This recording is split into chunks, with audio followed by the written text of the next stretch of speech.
Hola, ¿qué tal, bella familia de tu canal? Contacto Arturiano, Reino Nadi Urma. Doy gracias a todos ustedes por hacer posible este gran sueño, con sus visitas, sus likes, con sus comentarios, y es por eso que trabajamos arduamente para llevar hasta ti temas de gran interés. En esta ocasión les presento la historia del dios babilónico Marduk, dios Anunnaki que renunció a su divinidad por el amor a una terrícola. Como ya es costumbre, hoy contaremos con la participación de nuestro querido compañero y colaborador de este canal, el Mayor Tigre Blanco, quien en esta ocasión nos trae su canalización acerca de este tema. Te invito a compartir este material entre los tuyos en tus redes sociales, te suscribas y me acompañes a revisar la siguiente edición. Te recibo con agrado, como siempre, tu amiga Eneida. Dentro de los dioses babilonios existe una gran similitud entre la mitología sumeria y la asiria. La religión babilónica es la práctica religiosa de la antigua Babilonia. Los dioses babilonios están muy influenciados por sus contrapartes sumerias. Fue escrita en tabletas de arcilla inscritas con la escritura cuneiforme, derivada de la escritura cuneiforme sumeria. Los mitos generalmente estaban escritos en sumerio o acadio. Algunos textos babilónicos fueron traducciones al acadio de la lengua sumeria de textos anteriores, aunque se cambiaron los nombres de algunas deidades. Se cree que algunas de las historias de Tanakh se ha basado, influenciado o inspirado en el legendario pasado mitológico del cercano Oriente.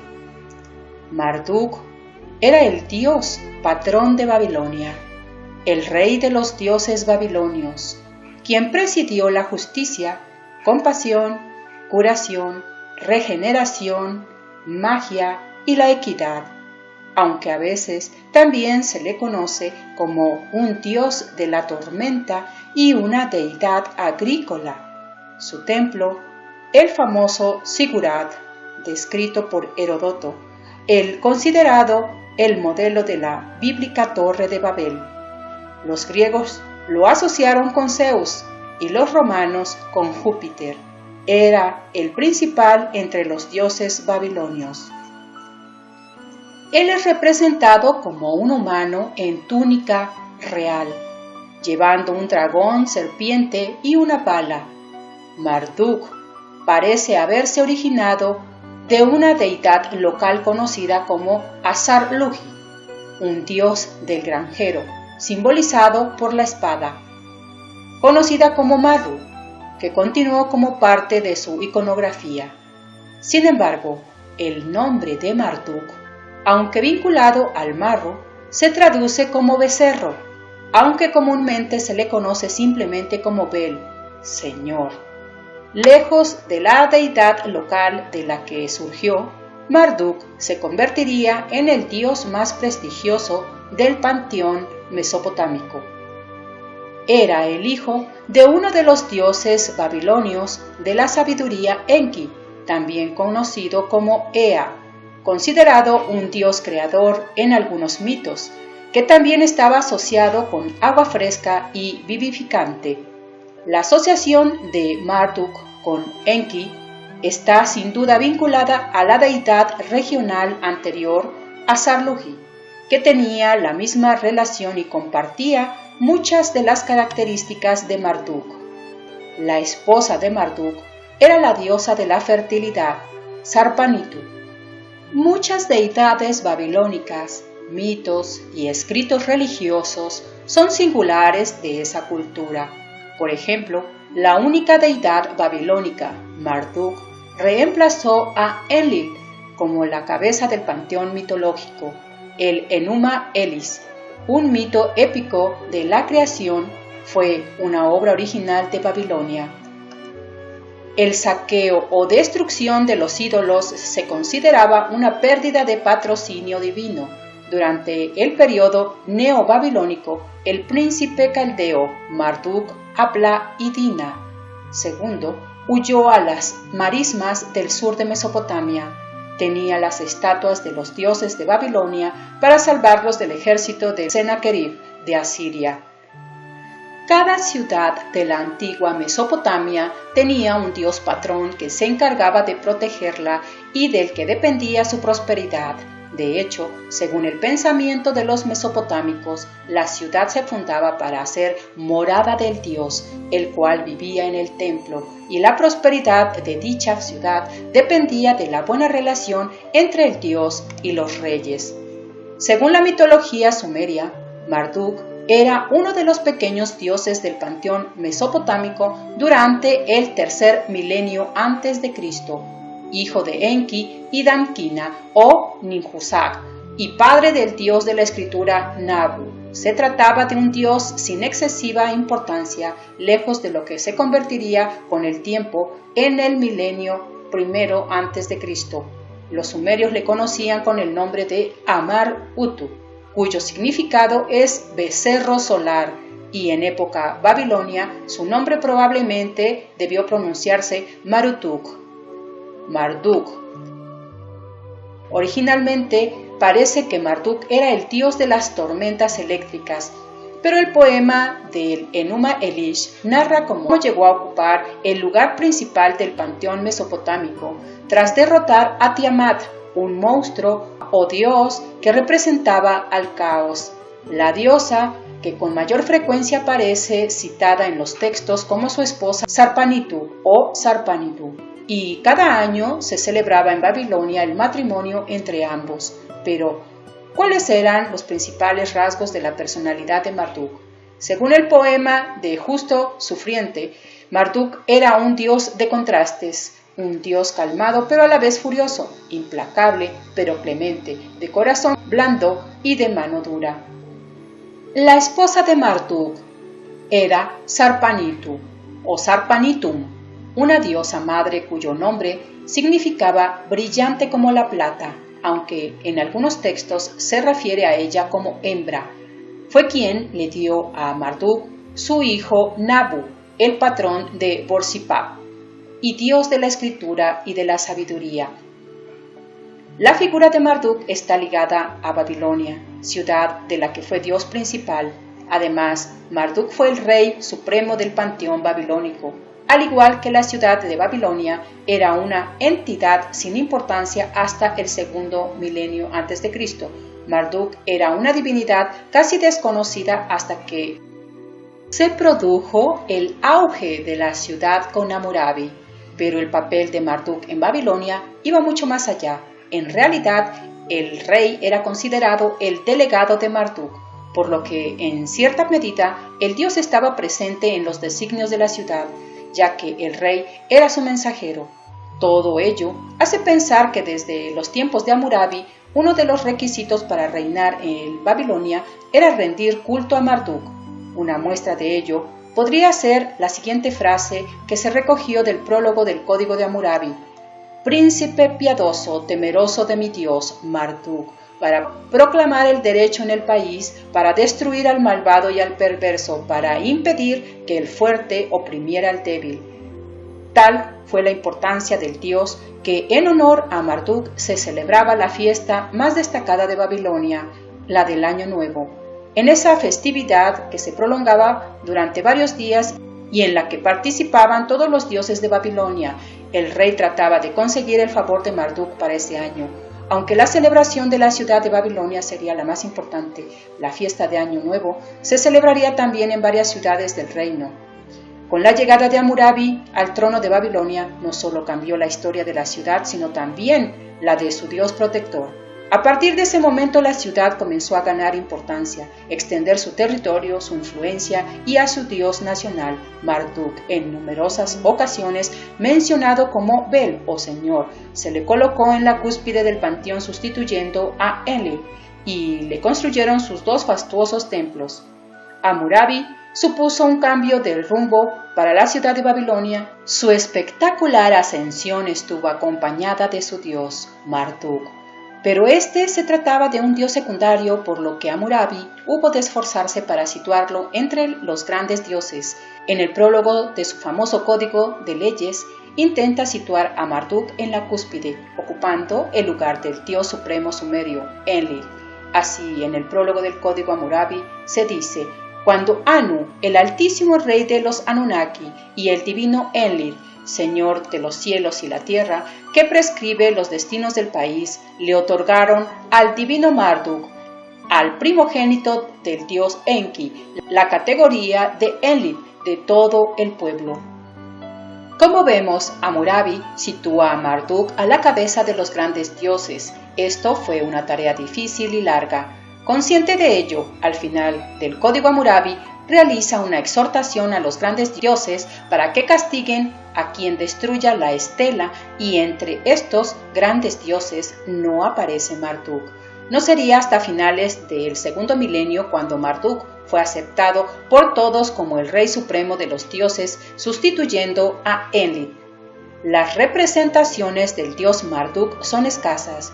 En un primer momento su símbolo era una pala o azada, símbolo de la fertilidad, aunque la representación más conocida es en la que aparece como un dragón, tal y como sucede en la puerta de Ishtar. Otros animales sagrados que representaban a Marduk eran los perros y los caballos.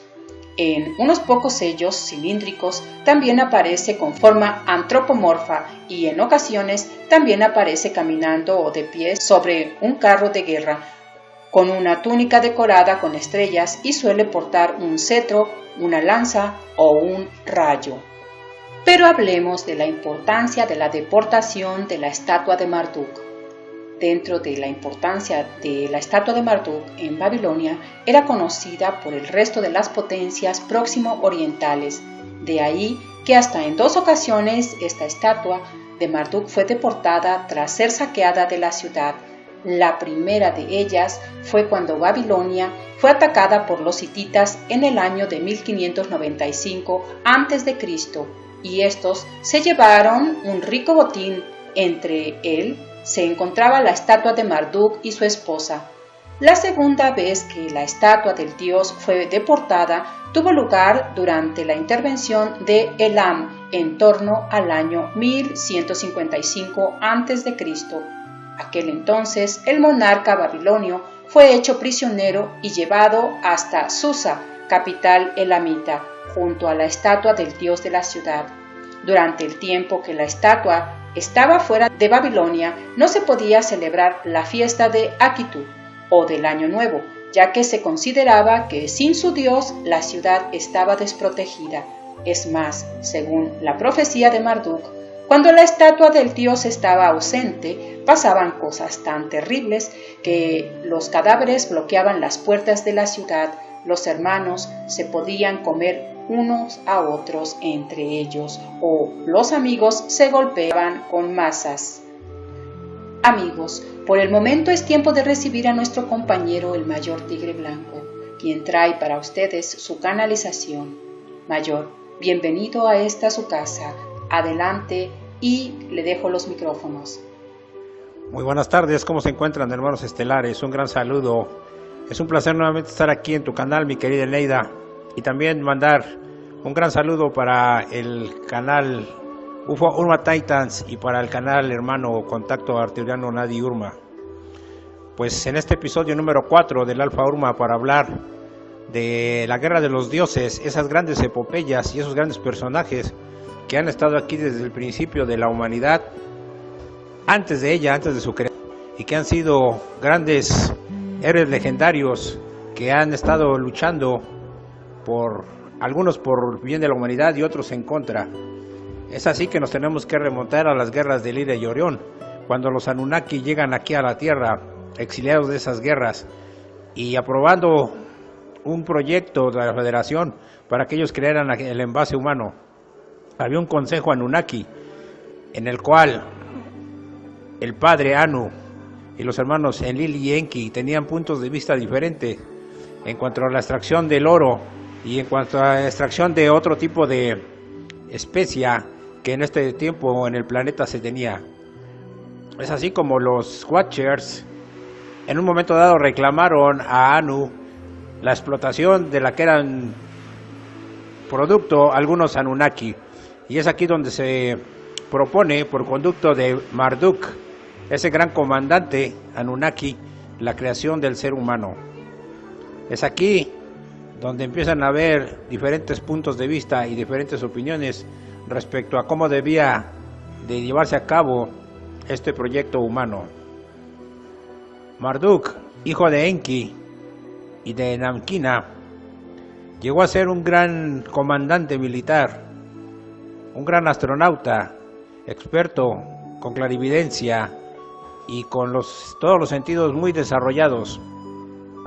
Es por eso que Marduk, desde un principio, él fue quien aportó la idea de crear el envase humano y de reclutar todas esas almas que estaban en el éter, muchas provenientes de Sirio, para que se hiciera el trabajador esclavo que en ese tiempo llegó a ser el ser humano.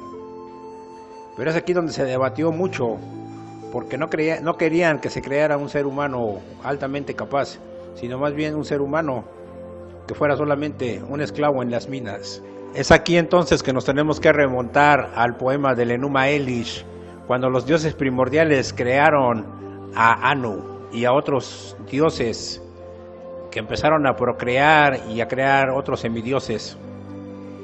Es aquí cuando en esta etapa crean a Apsu y su esposa Tiamat, dioses principales que fueron los que llevaban la batuta de la creación.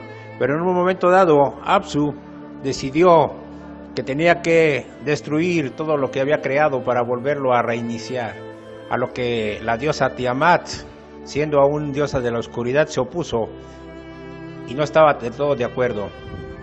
Es aquí cuando esta idea choca contra las ideas de otros dioses creados como Anu, y es cuando se inicia la guerra de los dioses. Pero Anu logró someter a Apsu y lo encarceló.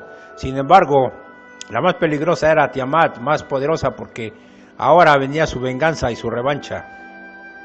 Es aquí cuando se avecinaba la guerra y cuando se hizo una reunión en la que se designó a Anu como el principal comandante para contener los embates de la diosa Tiamat, diosa de la oscuridad y diosa también de la vida. Es entonces cuando sintieron ellos cierto temor de no poder enfrentar a la diosa Tiamat.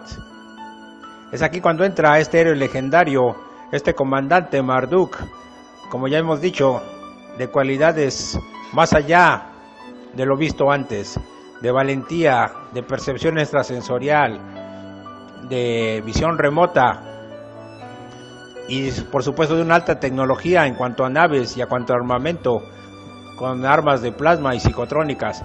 Pero sobre todo, lo que habían obtenido de su victoria contra los dioses anteriores como Apsu, las tablas Med, esos dispositivos, esos cuarzos que se incrustaban en el hombro o en la mano o incluso en el abdomen, y que eran las armas más poderosas y siguen siendo las más poderosas hasta el momento, y que Marduk ya tenía en su haber, pero no las tenía completas, porque todavía la diosa Tiamat, por conductos de su lugarteniente Kingu, que ahora era su consorte, poseía el restante de las tablas Med. Es aquí cuando se encuentran y se desarrollan esta guerra contra Tiamat y Kingu, y es aquí donde llega la gloria para Marduk, que logra derrotar a Tiamat y la logra erradicar, y logra edificar una fama y una dinastía que después, mucho tiempo después, cuando llegó a la Tierra, fue él precisamente el que dio la idea, como decíamos, de crear el envase humano. Es entonces cuando Marduk, después de que su padre Enki crea por fin, después de muchos experimentos fallidos, crea el prototipo ideal del ser humano, pero que el Consejo Anunnaki no le había autorizado del todo, pero él dejó activado un código para que llegado su momento explotara y se expandiera y se pudiera realizar el sueño dorado que era la expansión total de iluminación de la raza, cosa que la mayoría de Anunnakis no querían porque no querían ser superados. Pero la visión del científico Enki iba más allá. Cuando después de mucho tiempo Enki esparce a su creación por los desiertos de África, es aquí cuando Marduk hace historia al enamorarse de una terrestre, de una humana, y es cuando le cuestionan en el Consejo Anunnaki que no había una ley que lo obligara a no casarse con una terrestre, con una humana, pero en ese sentido perdería todo su principado de Nibiru, del planeta donde ellos venían, e incluso perdería mucho de su comando, a pesar de ser un héroe de guerra, de la nave Nibiru. Entonces es aquí donde Marduk, perfectamente enamorado de esta mujer terrestre, no lo duda, y abdica ese título de príncipe nibiriano para casarse y estar al lado de su querida raza humana. Es por eso que nos remontamos a esta historia épica, porque ha habido otros seres legendarios como Gilgamesh, como Aquiles, que han buscado la inmortalidad. Dioses y semidioses híbridos se juntan para esta lucha interminable de las guerras de Lira y Orión, y que al día de hoy, en esta liberación planetaria, están aquí todos esos héroes legendarios: Enki, Enlil, Gilgamesh, Aquiles y otros héroes trascendentales de la historia como Espartaco. Son los que están apoyando junto con otras deidades como Anubis. Todos esos héroes que al día de hoy, como he dicho en otros videos y como han dicho los Urma, el enemigo de tu enemigo es tu amigo, porque en este juego de la guerra no hay malos ni buenos, hay diferentes intereses, y es un poco de lo que al día de hoy se está llevando con esta erradicación de entidades jerarcas arcontes de la tierra, como se mencionaba anoche, un contacto de la expulsión de Astaroth de los desiertos del Sahara. Pero es aquí donde estos dioses míticos, que no son otra cosa que comandantes de alta tecnología y de naves perfectamente equipadas, y de Marduk, considerado uno de los dioses más fuertes por su uso de las tablas Met, las tablas del destino, la arma más poderosa porque interactúa mentalmente, y esos dispositivos son capaces de crear todo lo que el que lo está usando pueda visionar: armas, rutas de viaje, portales interdimensionales, armas de destrucción masiva psicotrónica. Todo eso es lo que el comandante Marduk posee. Entonces, al día de hoy es importante, me dicen los hermanos Urma, que la humanidad sepa que estos dioses, comandantes, estrategas militares están aquí en esta lucha, ayudando de alguna manera, directa o indirectamente, a que la humanidad se libere. Es aquí donde convergen las diferentes fuerzas y los diferentes guerreros que están luchando codo con la raza humana.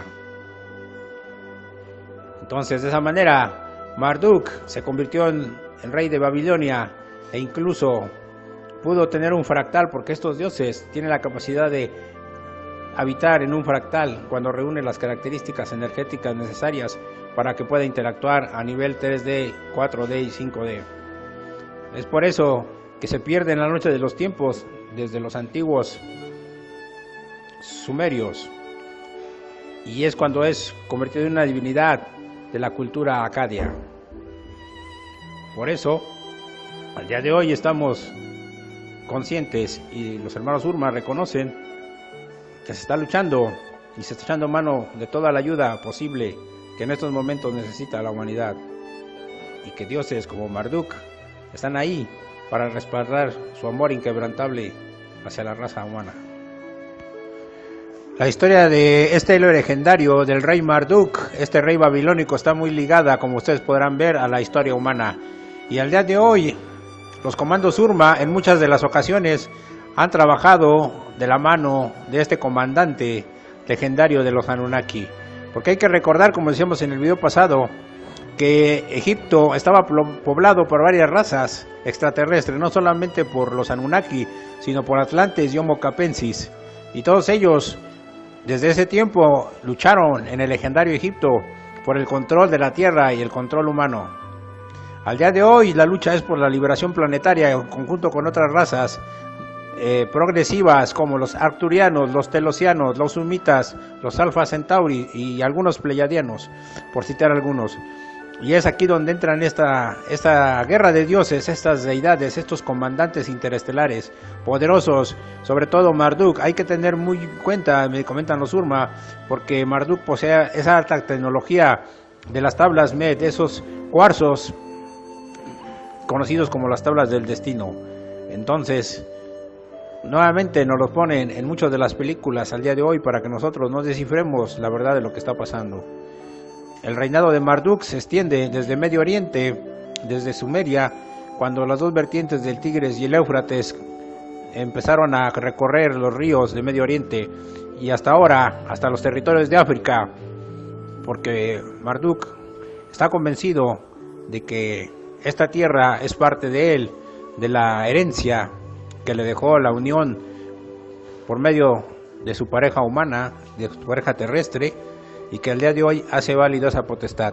Sin más por el momento, ha sido para mí un gran honor y un gran placer pasar estos comentarios y estas epopeyas que convergen en un tiempo del no tiempo, porque el tiempo no es lineal, como lo hemos dicho, y las guerras de Liria y Orión sigan al día de hoy. Sin más por el momento, me despido. Un gran saludo y un gran abrazo para todos ustedes, mi querida Neida. Los quiero y los amo mucho. La luz y la energía esté con ustedes. Y hasta la próxima. Gracias, querido mayor, por toda esta información que nos ha mostrado en esta ocasión. Espero y la haya pasado bien y nos acompañe en nuestra siguiente edición. Que le vaya bonito y hasta la próxima. Bien, amigos, espero y te haya gustado este tema, lo puedas compartir entre los tuyos en tus redes sociales, me regales un like, te suscribas, actives la campanita de notificaciones y me visites en mi siguiente edición. Te mando un gran abrazo de luz sanador y protector para ti y los tuyos. Nos vemos hasta la próxima. Se despide de ti, como siempre, tu amiga Eneida. Bye.